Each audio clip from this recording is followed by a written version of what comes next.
My name's Jonathan Keneally. That's my name. It's not who I am. I'm Coach JC.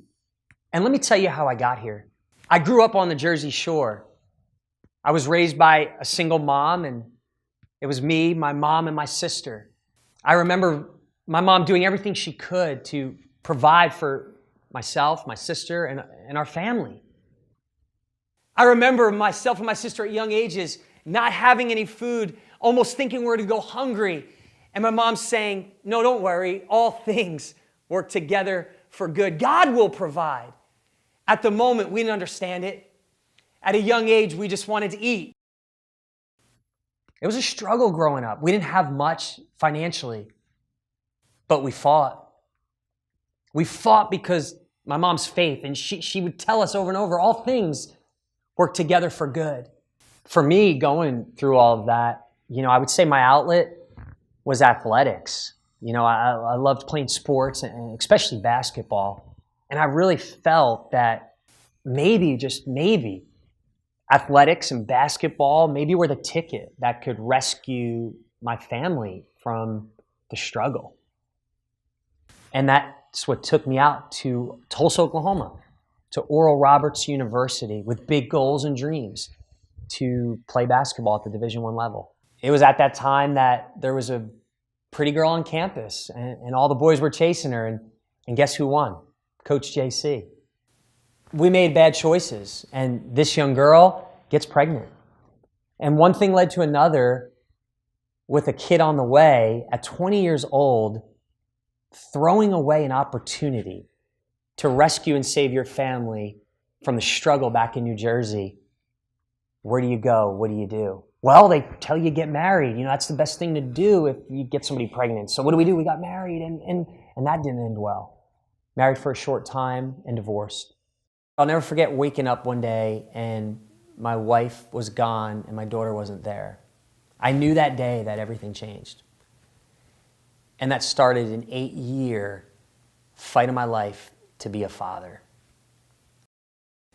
I had no money. I was in severe debt, trying to figure out how to pay attorney bills, and all the false allegations and accusations brought against me, fighting to clear my name, and in tremendous amount of debt.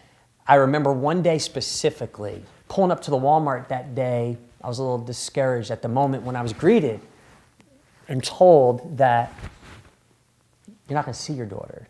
We're not bringing her. I remember feeling empty. I remember all of these emotions. I remember walking back to my car at the parking lot of Walmart, again, questioning God. I got in my vehicle. I don't remember much. I just turned and went and just drove back to Oklahoma. I was questioning at that moment, would it be better possibly to end my life? And I remember driving my black Nissan, hitting the acceleration, and just wondering, what if I just whip it off the side of the road? I mean, maybe this will make everything better. Maybe my daughter doesn't need me in her life. Maybe I'm better off not here on this earth. Maybe I don't have a calling or a purpose. And all of a sudden, I remember going over 100 miles an hour, sirens.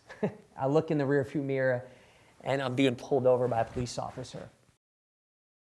This police officer walked up to the window and knocked on my window.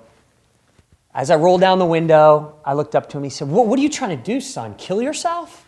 I said, actually, that would be good. I remember that officer saying something that would change my life forever. He said, son, here's what I want you to know. Everything you're going through right now, it had to happen. It has to happen. I remember looking at this guy like he was crazy. And he says, where you're going in life, what you're going through right now, it's just part of the story. It has to happen.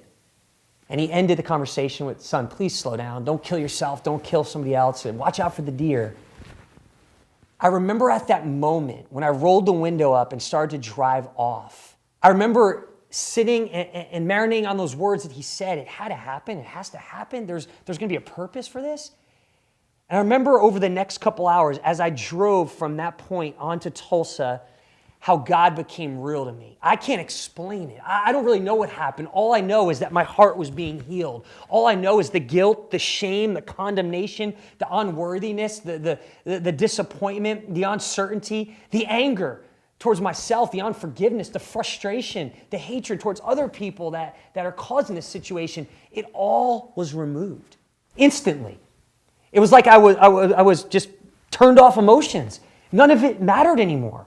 And it was at that moment that the things and some of the things my mom said growing up became real to me. I heard them growing up. We were brought up in church. But it was at that point where I remember, for the first time in my life, having a true, genuine relationship with my Lord and Savior. Not only did I become a father, and not only did I get my daughter back, but I got my life back.